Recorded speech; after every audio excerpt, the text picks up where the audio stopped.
As you sleep, you are buoyed and buffeted by the vagaries of dreams. They tumble and thrash about you and fill your mind's eye with pale, glittering motes. They resolve into a light snowfall and a biting northerly wind. You recognize the mountains of the White March rising around you and you shiver. You see Stalwart a few miles away, quiet and still, but for a few curling streams of smoke rising from the chimneys. Durgan's battery is perched above it, its shadow stretching into the valley. Above it all, you hear a deep, slowing rhythm. At first it sounds like a distant drumming, but then it grows louder, cracking through the dry air and booming from the mountain peaks. It builds until you feel it reverberating beneath your feet. Each thud comes louder and faster than the next. Thunder echoes from the mountain tops as great sheets of ice and snow tumble down the slopes. But the rhythm keeps building, shattering frozen lakes like crystal saucers. New ravines split through the mountains as old chasms fill with snow and scree. A rock slide buries Stalwart and Durgan's battery is shaken into rubble. Shadows rise over the mountains, the vanguard of a massive army. You flee. You tumble from the foothills and bound across the Dyrwood, feeling the rumble of the advancing army all the while. Caed Nua rises from the forest, its walls, though only half-mended, promising safety. You barricade yourself within the great hall. As the pounding grows closer still, it rattles the foundations of the great keep, and just as the masonry begins shaking loose, you hear an unholy battle cry coming from your courtyard. The ceiling collapses and sends a cascade of bricks and beams onto your head. You struggle to wakefulness, kicking at the bedding knotted around your legs. As you shake free of the last bounds of sleep, you hear a voice whisper something in a language you've never heard, and you see an image of 100 shifting, staring eyes. You awaken, feverishly warm and covered in sweat. Okay, interesting. So, welcome to Pillars of Eternity. This is the first episode where we are not doing DLC, and we started it with DLC. That was the start of the White Marches Part 2. That was the Forgotten Army. Now, we're not going to be doing that right now. Apparently, this is quite difficult content, and really, we should be doing some more of the base game before we get to it. So that's what we're going to do. We're going to do the base game. We're going to go back, and we're going to go to this tower. Where is it? Yes, we're going to the tower that Len Keir investigating to see what's happening. So that's interesting. We'll see what's going on with that. Anyway, first things first, we need to set up our party, and I've already basically started it. There was one thing I forgot to do before we started this, which I need to put Manea's weapons away, and her shield away, and this away. But apart from that, this is, like, we're having to say goodbye to our 3 DLC friends, because they can't come with us anymore. They need to go, basically because, well, very well, they have nothing to give us in the base game, so we'll get rid of them. Now, we are waiting currently for Sagini, who in 2 turns will come back and will finish her quest, and we'll bring her along for the rest of the stuff. So until then, we're just going to keep resting.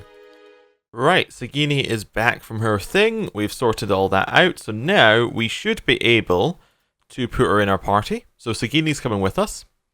Eddie is coming with us. Grieving Mother is coming with us. And I think we're going to leave Palagina and Haravius until we go to Twin Elms. So this should be our new party. Or our old party, pretty much, back. Right, let's see what we got. We got a couple of people to level up. Well, we got Grieving Mother to level up. But Edier and Sagini we pretty much did when we went to fight the Alpine Dragon. So, Grieving Mother. Wow, that is a weird headpiece. We need to choose what we're leveling her with. I think we're going lore. Yeah, lore and athletics, I think is what we're doing with her. We have to choose a level 6 power, maybe, or one of the other level powers. Mind Plague destroys an enemy's memory with calculated accuracy, leaving them dazed and confused, before jumping to 5 other enemies. So it's a confusion and daze jumping spell. I think we decided we weren't going to take that previously. Anything else we want? Maybe a low level spell. Maybe there's something really good here that we missed. None of these are seeming to be amazing. Psycho Vampiric Shield, maybe, for the extra deflection, but again, not amazing. Yeah, none of these are, like, amazingly good at all, which is kind of disappointing, actually. Mind Lance. This one is just a lance that inflicts anyone... Oh, this is another beam attack. I don't really like those. They involve a little bit too much micromanagement. Body Attunement. This one steals damage reduction from somebody. Yeah. I suppose that's useful. If we fight something with really high damage reduction, that would be useful. And then we get to choose a talent. Brutal Backlash isn't very good. Greater Focus also isn't really that good. We go with something like Veteran's Recovery. It's not amazing, but it would do. Anything better popping itself out here? Nothing there. Superior Deflection could be useful, but she shouldn't really be in a place where that's needed. Maybe we'll just give her Fast Runner. Just make it so that she can move around and she can disengage. Yeah, there we go. That's our cipher set up. Right, now we need to give them all equipment, and then we'll be ready to go. Right, so I think we want to head to Heritage Hill, if I remember right. Okay, we have found the tower. We just now have to enter the tower. Should be fairly easy, because it was just over here, and we were just missing a key, I think, if I remember right. And we got that key, we went and did the leaden key stuff. Right, straight down here, and quick save and go in. Right, go in. The massive stone door of the tower is sealed. There doesn't appear to be any way of opening it. Speak the words you learned from the Lenkey Acolyte. You hear rumbles and clanks from hidden tumblers as the door unlocks. My thoughts will be as silent as my feet. And move forward. What we got here? Bunch of vampire things. Okay. Next one is get to the top of the tower. A distant relative of Arif has arrived requesting they be freed in exchange for coin. Probably not. No, we're not going to accept that money. Right. Well, let's move forward and attack, I guess. Looks like we're in some sort of laboratory in here. Okay, so Edier, attack the gull. Wolf, attack this gull. Sagini, attack that one with your hobbling strike. Give everyone the damage reduction buff. Durance, we're going to shoot this one. You're going to attack this one. Just with a normal attack. You're going to attack this one. Actually, you're going to use your bouncing mind blades. Okay. So, yeah, things may be easier here than they were in the White March. I'm suddenly realizing as we murder everything. Oh, also, do we have tactics turned on for everybody? No. Some people don't have tactics turned on. I did go and set tactics for everyone. I remembered previously. There we go. Now we all have tactics back on. I remembered some of them who were in the previous fight didn't have tactics on. Okay, kill the gull. Yeah, this is just point and click killing. Okay. You attack that one. You attack that one. And we'll attack with the wolf. There we go. Hey. Perfect. Just kill the gulls. Okay. You guys attack this Dargle. You attack this Dargle. We're not even getting hurt. It's not really even a challenge. Okay. We can switch to our melee weapon and blind the one that's just come to attack us. This group attack it. Cool. Yeah, even a Loth isn't getting hurt by these Dargles. Cool. We'll grab our loot. Yeah, grab our loot. Grab it all. Grab it all. I do want to check that tactics are actually correct on these people. Where do we even do tactics? Is it... I have no idea where tactics are, so maybe I don't want to check that they're correct because I have no idea where they're put. Yeah, I have no idea where I found tactics previously, so yeah, I guess we'll just not do that. Okay, cool. So we got bed. So the mattress is lumpy and smells of old straw. Whoever slept here made it neatly. Okay, so they obviously lived here. This was actually somewhere they lived and kind of cleaned and cared about. Essence shimmers and pulsates within the strange device. And then notes. Crumpled page from Aldhelm's journal. Day 7. A week of study and we're still none the wiser about this device. Trindeg remains optimistic. I don't know what I'd do without his spirit. Trindeg's letter. Dearest mother and father, you will be pleased to hear I've learned much already since coming to the city. There are many incredible ruins nearby, and Master Garrick has allowed me to accompany him on a number of expeditions. I'm writing to you from inside an ancient Ygrathan tower. There's an entire district built upon it, but the locals have mostly left the tower untouched. They have set they have let us set up temporary living quarters here so our work can continue uninterrupted. It is an unsettling place at times, but Master Garrick has been a constant comfort, and he is quick to remind me that the things we learned from this tower may one day help us find a cure for Waidwin's legacy. I'll better get some rest now. Mr. Garrick likes to get an early start to the day. All my love, Trindig. Okay. Take it. So there's obviously there was Trindig and Aldwild, whatever his name was. Oh, I picked up the stuff. Ooh, I didn't even notice these guys. So they were obviously here. I assume that they're not here any longer, but there was also a Master Garrick, who we haven't seen anything written about. Okay. Go attack the skeletons. There's a lesson to be taught. These aren't really a challenge. We should be on ranged. There we go. Yeah? My mind That's feels fine. sharp as steel. This is all okay. I would switch people, but like this isn't really anything that we need to use any amount of like thought in our minds. Yes. These guys don't appear to be attacking. Oh right. Oh, we have to turn the scripts back on. Okay. So we can say defensive. No. Class behavior. Defense elf. Defensive. Okay. This will attack if they are engaged by an enemy. Defensive is they will attack. Yeah, they'll seek out nearby enemies in a combat. Yes. Save. This fight is mine. I'll just set up each of these. So this one should be defensive, and this one should also be defensive. Right? You should be defensive. You should be defensive. Ready right? when you are. We should, yeah, we are defensive, and then we should be defensive. Yeah. Aye. Okay. And the loft should already be on defensive. Yeah. Yeah. Cool. Well, that's that set up. That explains why people weren't doing what we wanted them to do. Another neatly made bed, and in here, I shall money. be discreet. Patting the scratchy old coverlet thickens the air of dust. No one has used this bed in weeks. Okay. So they were here, they wonder were what living this here, is. but they obviously are dead or have moved somewhere What? else. Oh, you guys should be part of the group as well. You can Yeah, trust like me. that, I think. Cool. Quick save. Grab whatever this is. Alright. It's just some I'll take a random look. loot. Stealth in here. So we reckon that there were 4 people. So 1, 2, 3, 4.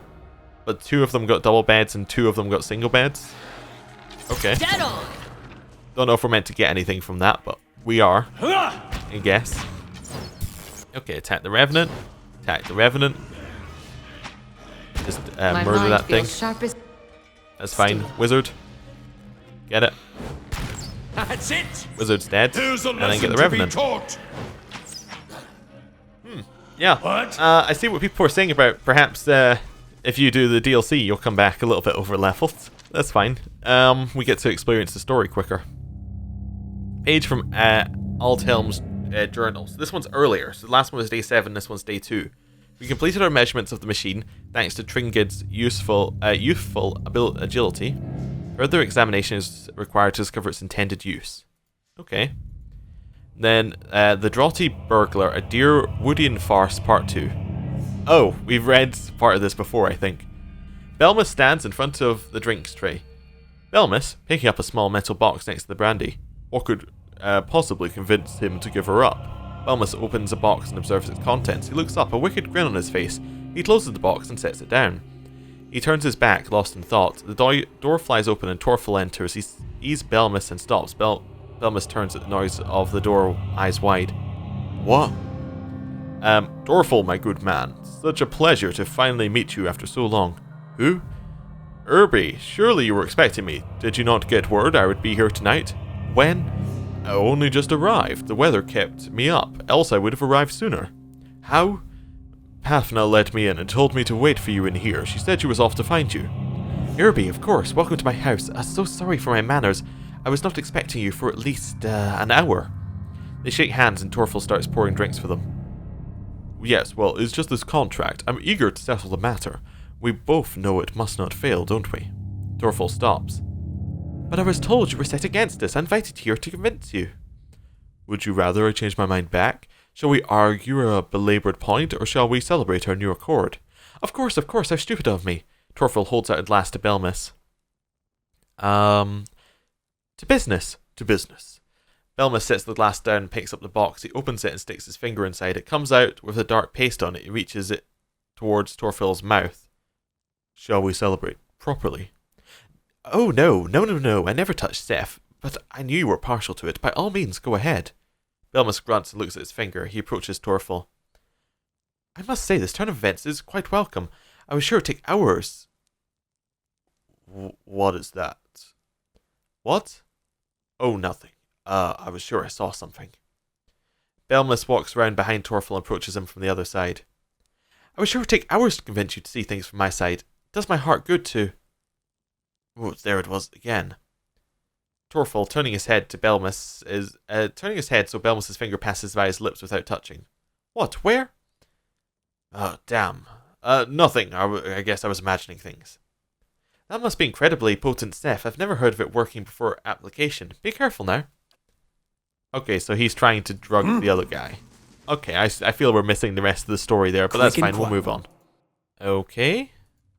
What we got here? We got this, which is money and potion of power, and then we got some people to kill. Get them. Here's a lesson to be taught. Yeah, that pretty much sums up what happens there. That guy just died so quickly. Right, go blind. He's actually not dead yet, which is weird. Give everyone the buff, I suppose. They survived long enough to earn actual stuff happening to them. Mow it. Okay, these Thargols seem to be surviving longer. They have 0 damage reduction, no it reckons, so...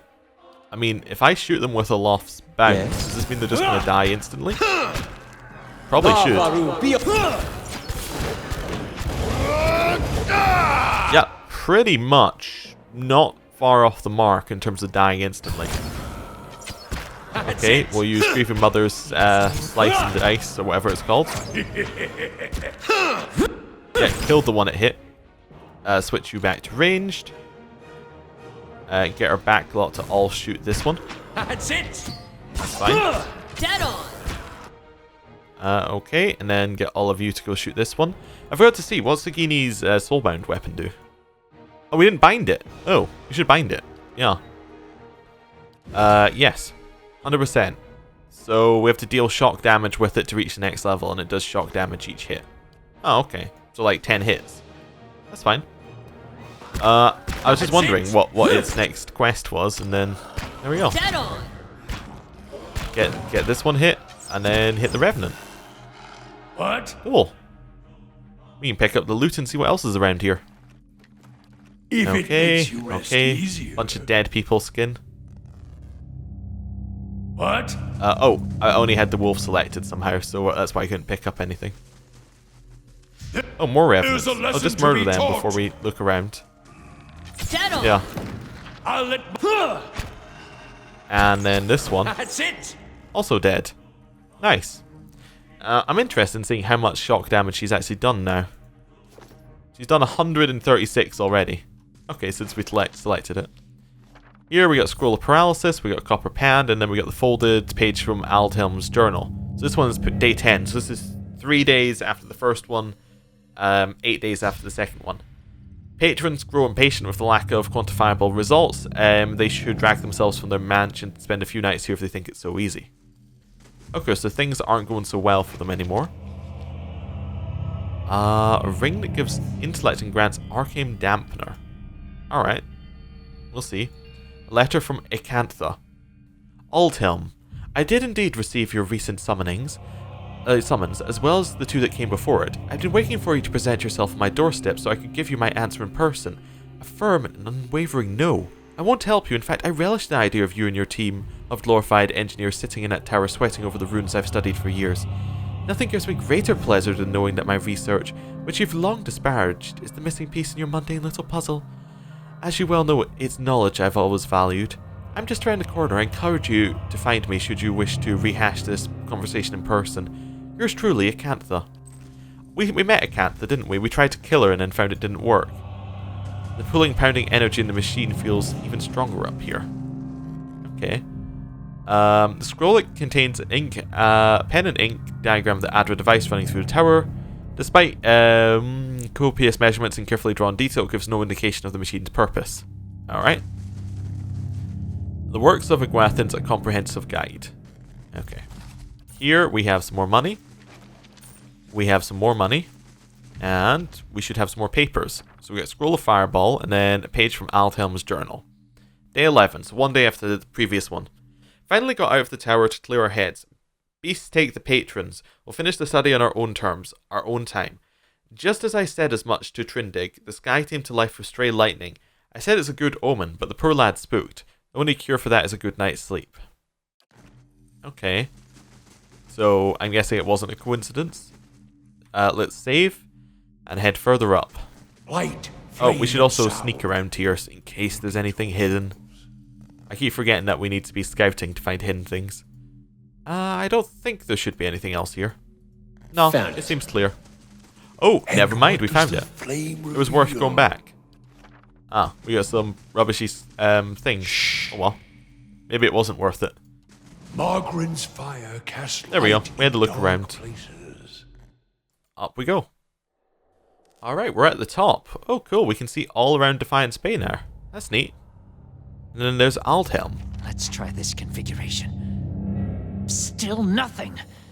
Confounded device. Hello. A man hunches over the strange mechanism, his spine a sharp ridge rising from his arched back. He's barely clothed in fine rags, and the patches of skin you see are molted green. A spoiled stench emanates from him. He's so intent on his work he doesn't even notice you until your shadow falls over him.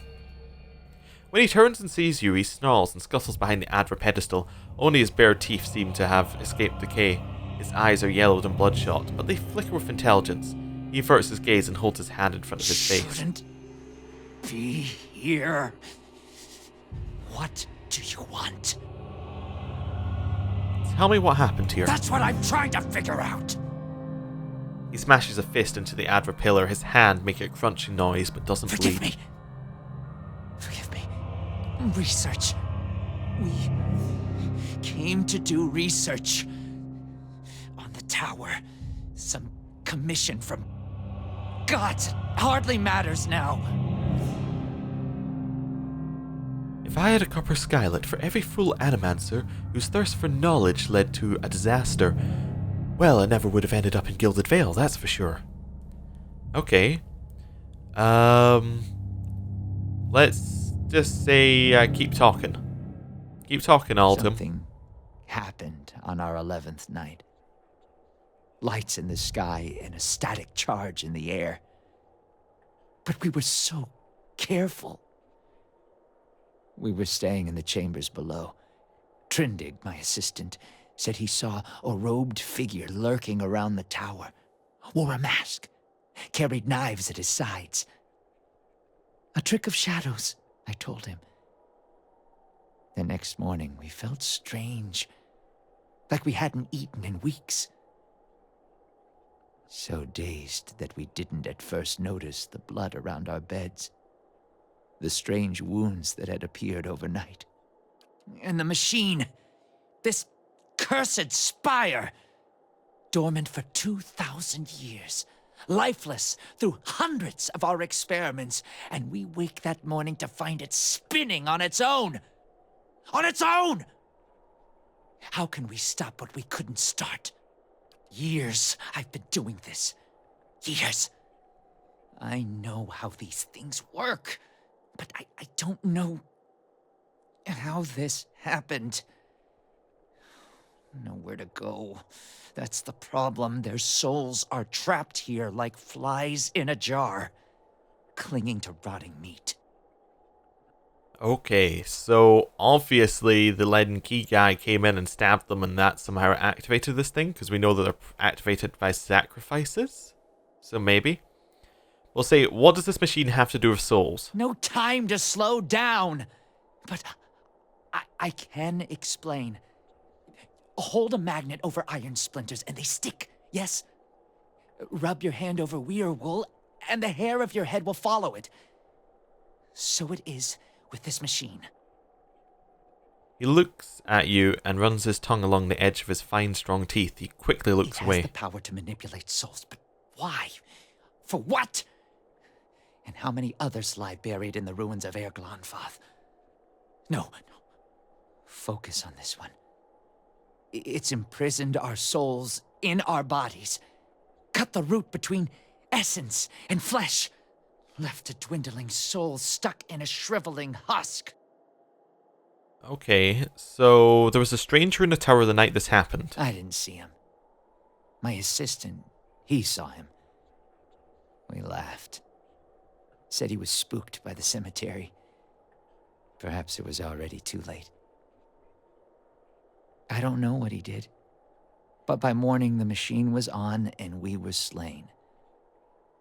People were already on the streets, complaining of neighbors and family members acting strangely. So you're obviously not like the people on the streets. Not yet. But I will be. My body is dead. My soul, imprisoned in this corpse, only makes it seem otherwise. And as the body decays, so does the mind. Until nothing is left but the hunger. The only way to forestall the process is through a regular infusion of essence. Living flesh is the only ready supply. I'm not proud of any of it.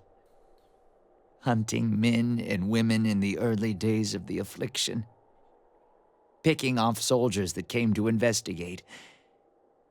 But I'd do it again. I'll do it as long as I must to end this disaster. You could help. Help me end this. Help me find sustenance. What happened to the rest of your team? We already kind of know, but okay, we'll ask. By the time I realized what had happened, the district had already been sealed. So we fed when we needed, and locked ourselves in the tower to work. And then there came a time when the hunger struck, and there was hardly anyone left. Okay, so how can I help? Not your help I need. It's Harridan, shrew. Squanders her research on frivolities, then refuses to make herself useful. Runes. The runes are the last part of the puzzle. Acantha knows them. She gives them to you, and you can turn the machine off. Release our souls. Okay. She wasn't here the night the machine came on, staying with her patron somewhere nearby. Too good to be burdened with our ignorant company. Okay. Well, I'll see if I can get the words from Acantha. Yes. Acantha. She was here. In the district. Probably here still. Always prepared. Clever lady, that one. And perhaps you'll bring me something. Something to keep me sharp. Then I show you a secret about the machine. Something to make you strong. Will he accept durance? Okay, so all of those people who were in Acantha's back room who we let free, the option was that we could bring them to this guy and he could eat them. Okay, I'm happy we let them free. Oh, fantastic. It just says goes to the bottom. So Acantha's just over here, right? Yeah, Acantha's over here. One building to the side, but, you know, close enough. We also got one of these finished. Oh, we earned 1,000 gold. That's pretty good. I'm happy with that. Right. In we go. Hello, Acantha. You return. What have you come seeking this time? We could say I saw her in a vision and there's something I need you to do for me. Let's try that.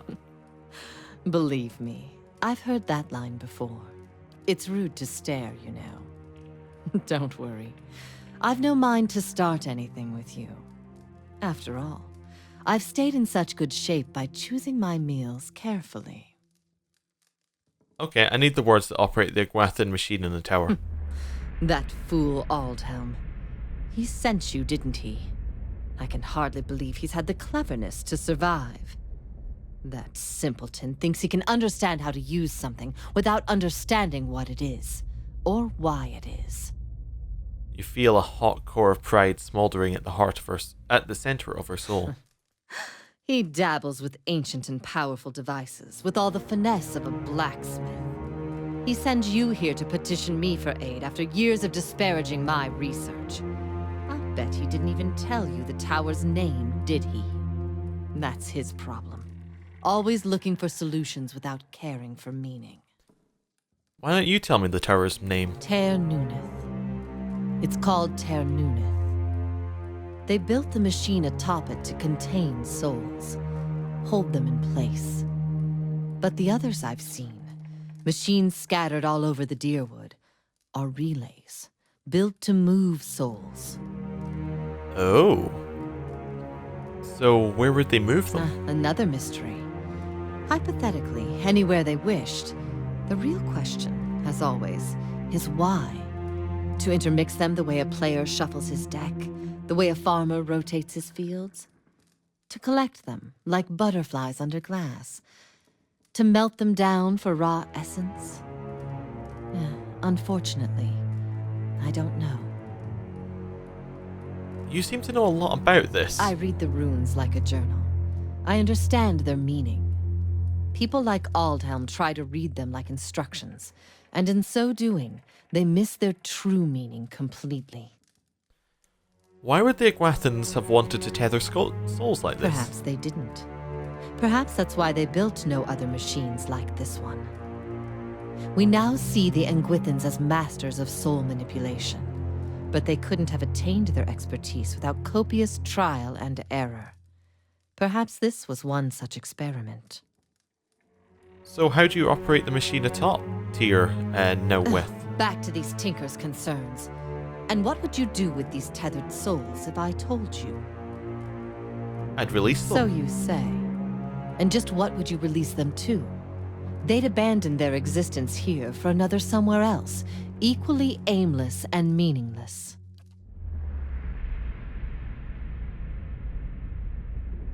I could help you, but I won't. The pride lodged in her soul flares up, twisting into the shape of something that writhes and squeals within her. Here, I have specimens aplenty and time enough to preserve them all. It is every scientist's dream. My answer is no. We could extinguish her pride. We could say you're dead. Why does any of this matter? The fate of the trapped souls is more important. Oh, do we want to extinguish her pride? No. Let's ask a question. You're dead. Why does any of this matter?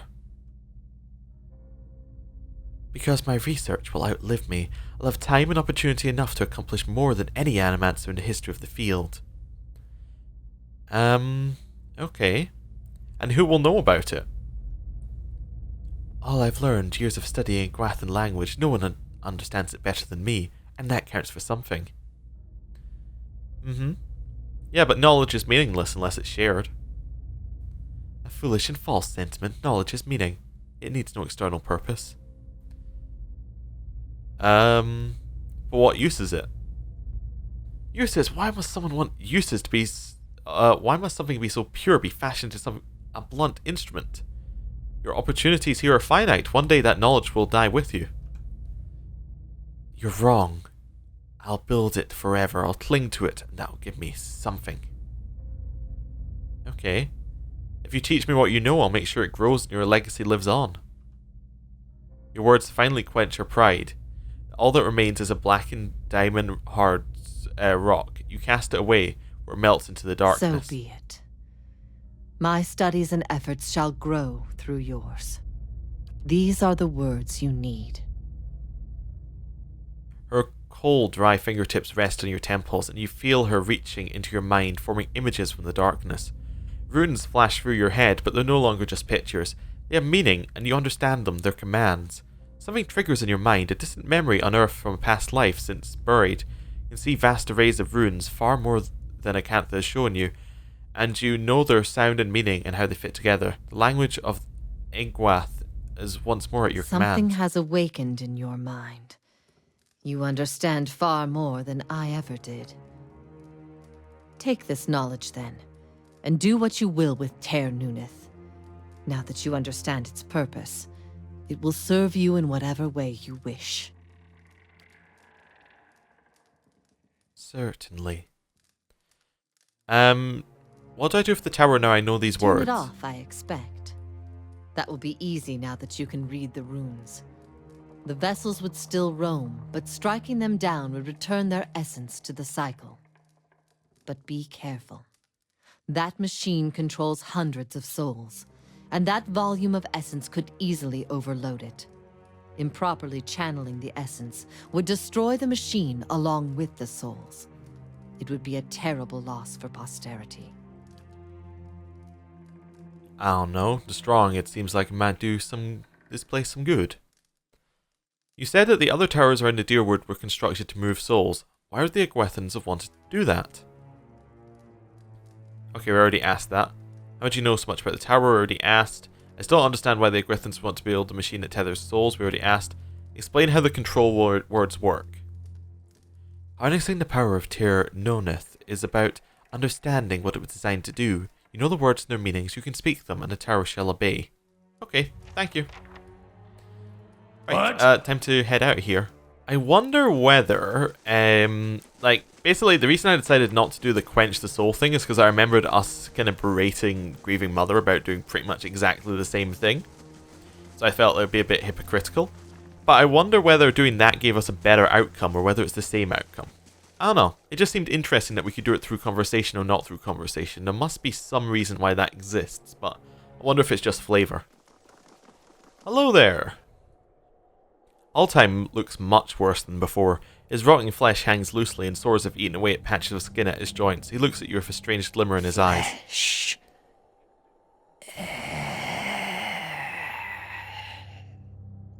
He doubles over, coughing up strings of black bile. He seems to have forgotten about you for the moment. Okay. Yeah.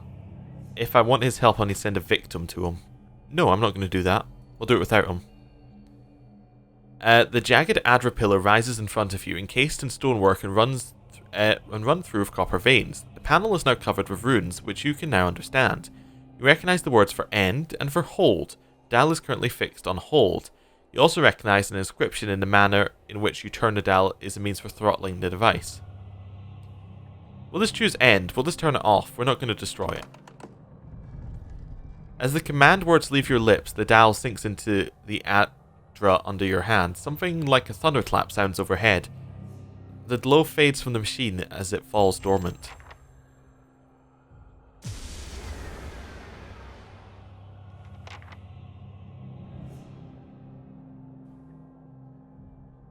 Okay. Let's talk to Allthelm again. And silent. It's finally over.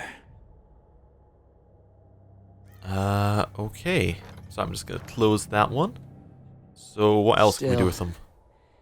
And silent. It's finally over. So nothing.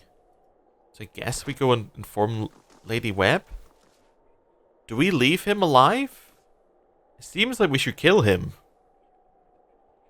I'm going to quick save, but I think we should kill him. I think that makes more sense. Yeah, I mean, he's just going to kill other people. As much as I'd like to keep him alive, like, it really wasn't an option. Yeah, I don't feel great about that, but I think it was the right option. When we get his journal, Acantha insists on pursuing her own research in the tower despite my argument that pooling our knowledge is in both our interests. With her expertise in the Gwethan language, I'm convinced she knows more. Okay, so there could have been a conflict earlier and then you would have to kill him. Okay, let's leave. Right. So it's up here and then straight out. I don't think there was anybody else we needed to speak to about this place. Or anybody else we needed to tell it was safe, but I don't know. We'll see. There's probably going to be something else at some point. The tower is off. Does that mean the curse on Heritage Hill is lifted? I can say, I guess I just moved the dial around on the machine in the tower. Defiance Bait owes me. I better get a mana and Brackenbury for this, or... Yeah, we'll just be honest. It wasn't a curse, but yes, the district is safe again. I think it'll be some time before anyone is willing to settle in the district again. But at least we can get started on restoring it. Okay, cool. And then to Brackenbury. Right. Down here, and to Lady Webb. No assassins attack us this time? Hail and well Great. met. Excuse me, I've been looking for you. You're the one who lifted the curse on Heritage Hill. My lady, who wishes to remain anonymous, has entrusted me with bringing you this pistol. It belonged to a dear friend of hers, who was lost to the curse. For your part in reclaiming Heritage Hill, my lady wishes you to have it. Here, it may serve you well in battle. Thank you, I guess. You're quite welcome. St. Garum Spark. Now I must be off. Farewell. I'm naturally assuming this is cursed, but let's have a look at it. Let's compare it to our one. Okay, because we're the main pistol user. So, it does less damage. It does accuracy if an ally is attacking the same target, and it does shock damage. Yeah, I mean, it also has DR bypass. So it has this one. It doesn't have ambushing as a passive, so it doesn't do extra damage just passively. Yeah, I mean, I'm kind of okay with mine right now. Although we could enhance this. This doesn't have the fine enhancement by the looks of it. So we could make it fine, in which case it would do the same damage and it would have the accuracy bonus. Let me just check enhancement. So yeah, we could give it accuracy bonus. We could give it all sorts. But we could also do that with a lot of other stuff. So it's not necessarily great. Yeah, we'll stick with what we got. Let's head in. And then into Lady Webb. Hello. How fares your search? There's something I can tell you about Len Key's operations. Well, let's hear it. The Gwathan Tower in Heritage Hill contains an ancient machine that can control the flow of souls. The Len Key activated This is troubling. That civilization seems to have known more about the mechanics of souls than anyone since. The leaden key was born in that period. It may be that Theos has full knowledge of their technology. The applications of this machine you speak of, I don't want to think about it. The leaden key's conspiracy is clear now. They have used Engwithan technology to engineer Widewind's legacy, and they want people to blame Animancy for it. As we speak, the Duke is holding hearings in the palace. He is listening to arguments for and against Animancy. When they finish, he is expected to decide whether to outlaw it. It seems the leaden key has been pushing Dyrwood down this path for some time. I, for one, would enjoy seeing their little scheme fouled up at the last moment. Our Duke must hear what you have to say. Unfortunately, the hearings are closed to the public, which makes the Duke inaccessible until they are completed. However, certain groups have been invited to attend. You might get in with one of them if you aren't above a little pandering. There are delegations from the Knights of the Crucible, the Dozens, and from House Dominel. If you can gain the support of one of those groups, that may be your best way in. See what you can arrange. Well, we already have House Dominel's support, so yeah, I want to discuss the Animancy hearings in the palace. Yeah, wouldn't they allow a guest of Dunred Row into the hearings? That's the first We would one to only ask. do that as a last resort. Walking in with one of the 3 invited groups puts you in a position of influence. Walking in alone as a representative of Dunreed Row would earn you distrust among all the rest. It seems our organization has a reputation for nosiness and manipulation for whatever reason. It would be best if people did not see Dunreed Row's hand in this. Easier for them to embrace the truth. What is there to know about the Duke? Avar is many things to many people, and that is why he sits the throne. To the frontiersmen, he is one of their own. To the patriotic, he is a sole descendant of Admeth Hadrit. To the nobility, he is from an old and established family. All of these are half-truths or exaggerations, a tale he has spun around himself. The man behind the tale may not be the greatest mind in Dyrwood, but he knows people. He knows when they are sincere and when they lie. He knows when they are strong and when they are weak. The other matters he leaves to me. Outwardly, he prefers to come off a bit of a simpleton. Don't be fooled. Before he was a duke, he was a trapper, and an excellent one at that. Okay, farewell. Right. We have our objective. So, we are going to go and do that next time. Thank you for watching. I'll see you then. Goodbye.